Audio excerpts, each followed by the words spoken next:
from Thornhill. You know, there's been a fair amount of rhetoric on this budget outside of the scope of what the budget itself represents. And I think we've said a lot about why our party has taken a position of voting no on this budget and being unshakable on that. And I just heard somebody say, well, you haven't read it. And I heard Minister Wynne a couple of minutes ago say we haven't read it. Let me correct a number of things, and I want to correct these things so that they get on the record, and this is the unvarnished truth. I walked into the budget lockup myself with my leader, Tim Hudak, on budget day. We had about 3 hours of study by approximately 20 of our people. They divided the thing up as is usually done by chapter, made the appropriate notes, prepared briefing materials for us. We spent about 3 hours being thoroughly briefed on the budget, and it didn't meet any of the exigencies that we had set out to support the budget. So we took a position at that point. We made it firm in the media scrum, in the budget lockup, that we weren't going to vote for it, that we were all going to be here, that there wasn't going to be any 24-hour flu, and it's got nothing to do with not reading the budget. We've read it probably more thoroughly than most of the people on the other side. So we stand by that position. But I also want to get into the Hansard, the issue of what we've been putting up with in this House, frankly, for the last 3 weeks, which is an exercise on the part of the Liberal government in what I would call election branding. This has not been, particularly in question period, an issue of whether or not we're going to vote for the budget, why there may or may not have been collaboration, and I'll get to that. This has been an exercise on the part of Premier McGuinty and Minister Duncan particularly on the issue of whether or not our position is meant to evoke an election. And I can say categorically, for the people who are watching us at home, for the media who are listening, and for the Liberals who care to pay attention, the last thing that we want is an election. We think potentially if there's an election coming next week, it'll be because you don't want to listen to what the third party has to say. They feel willing to engage, and frankly we do not, and we do not for a very good reason.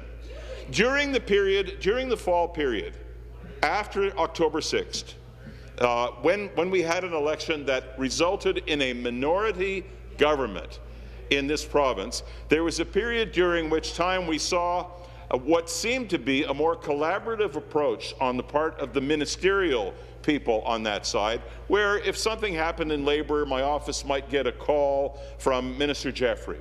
And it seemed fine. And we indicated, our leader indicated, we indicated that we were willing to work together and collaborate.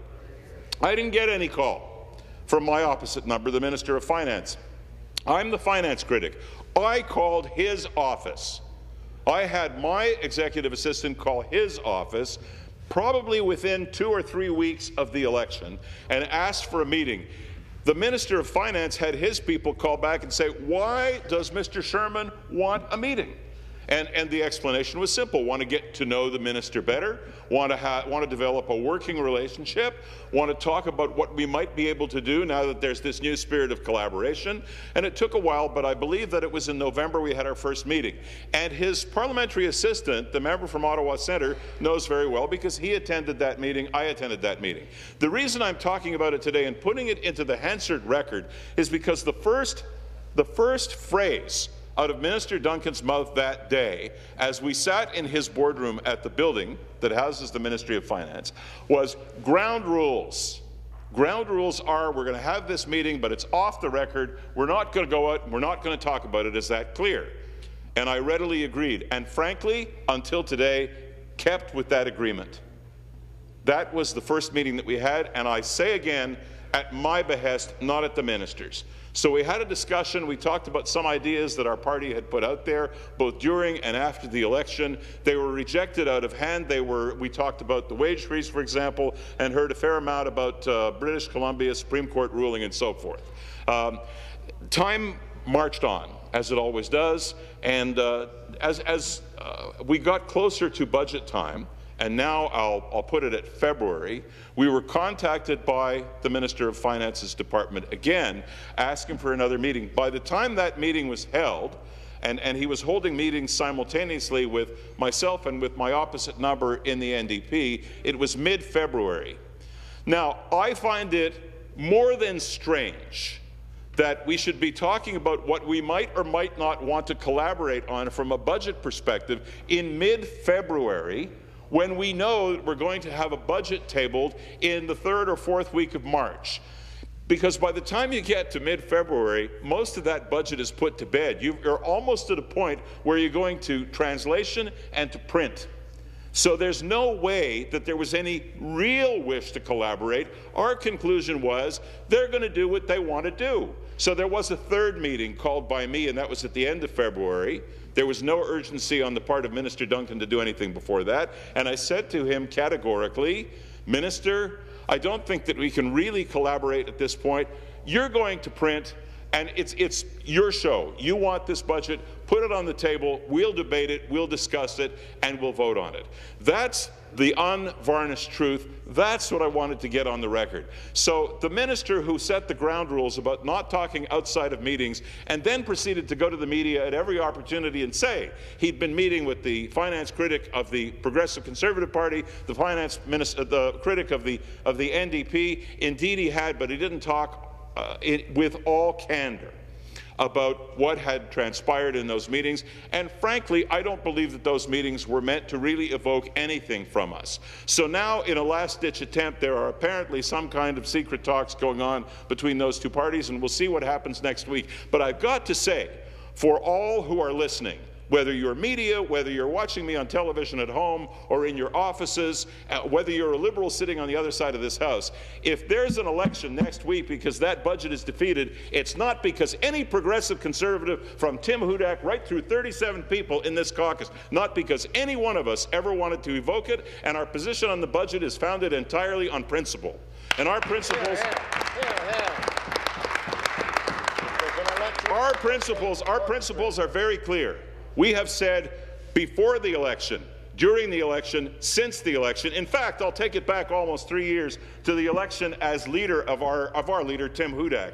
In his acceptance speech at that leadership convention, talked about the fact that we needed a solid path to creating jobs in the province of Ontario. We had to cut spending in the province of Ontario, and those are the two tenets that we live by as progressive Conservatives. Whether Liberals or NDP like those things or not, that's what we're about. And we don't see any sign of that in this budget, and that alone, Speaker, is our reason for taking the position that we've taken of voting absolutely no. The last comment that I want to make before I actually get to the notes on the budget speech are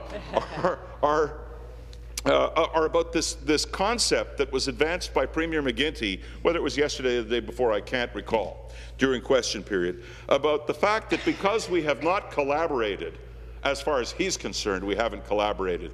We have therefore forfeited our right to speak about this budget is patent nonsense. Okay, we were elected, 37 of us were elected in duly conducted elections in the ridings that we represent to come to this place and represent the people of those ridings.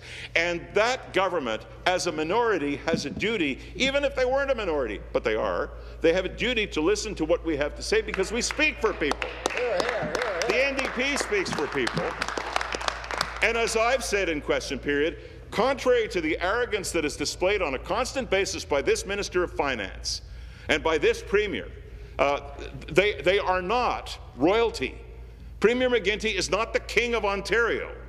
And contrary to what the Minister of Finance may think, he's more like the court jester than he is like any kind of prince. Here. So I don't want to hear... Point of order. Member from Scarborough Southwest.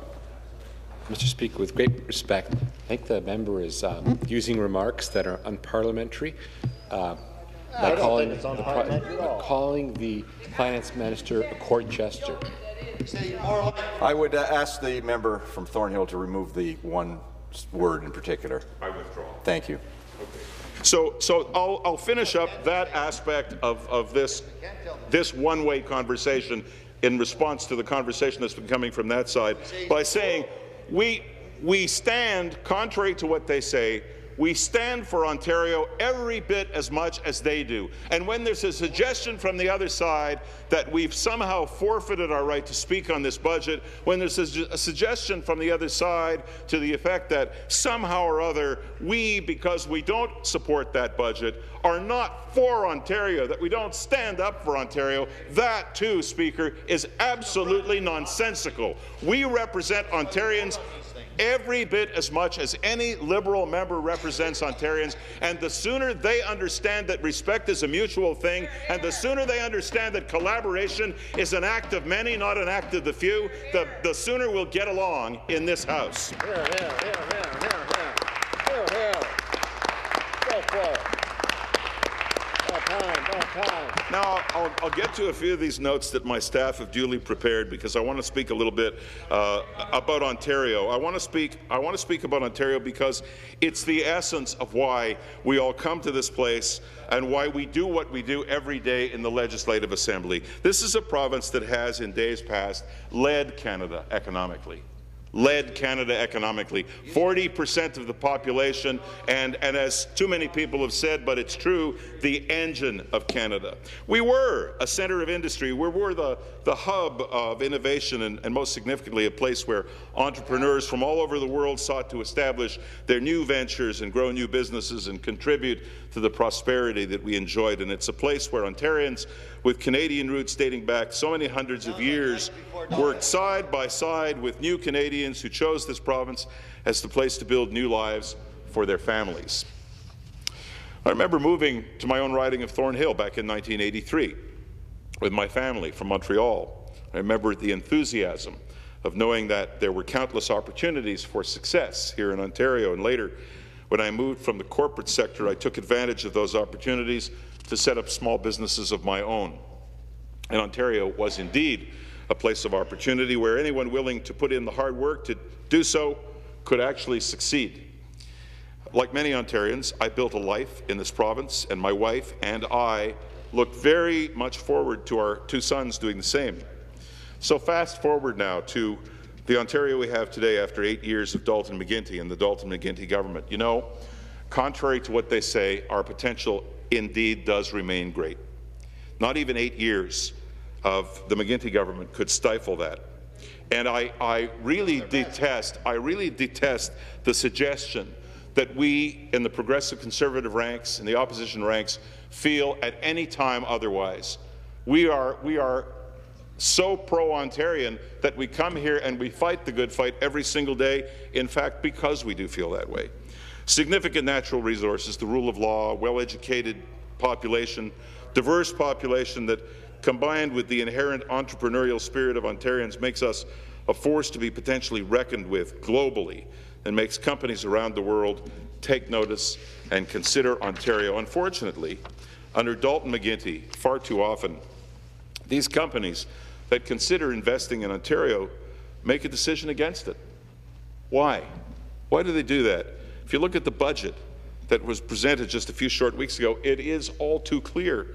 We live in a province of record debt and record deficit, a province that's on the watch list of institutions like Moody's, a province that is taxing its citizens at every possible turn without providing them the quality of services that that level of taxation should guarantee, a province that is spending more on paying the interest on its debt than it is on education, a province that is stifling business potential and growth with bureaucratic red tape, a province with a government that broke yet another commitment and backed down from reducing taxes so that companies could create good new jobs for Ontarians. And most alarmingly, a province with a government that has shown absolutely no indication of changing its disastrous course. There can be no doubt that under the McGuinty government, the province has continued to slip, to fall further behind. All you have to do is look at 63 straight months of unemployment figures showing us trailing every other province and territory in Canada. The fundamentals that we have always been proud of as Ontarians are in jeopardy. The government is spending more on paying interest on the debt that they created than they are on education. Imagine that. Imagine that. In these circumstances, how much longer will we be able to sustain that education system? How long before we will no longer be able to say that we have the best educated workforce? With deficits of $15.3 billion, up $1.3 billion from just 2 years ago, how long can we maintain our health care system? With 600,000 people out of work, how can we talk about a future of prosperity? With a record debt and a deficit that is 3 times higher than those of all of Canada's other provinces combined, how can we move forward on providing the infrastructure that Ontario needs to drive its economy? So these numbers that we're talking about, debt, deficit, interest, unemployment, etc., they're not just numbers. They tell a story, they paint a picture, the picture of an Ontario that is bleak, that shouldn't be bleak, because you're right and we're right. It's a great province. It deserves our attention. That's what we need to do. So those numbers do paint a fairly bleak picture of Ontario's current status, and they tell a story of a government, the McGuinty government, that is yet to come to terms with the fact that they are the problem. And as we've seen here over the past number of weeks, problems that are not entirely financial, they're problems of governance.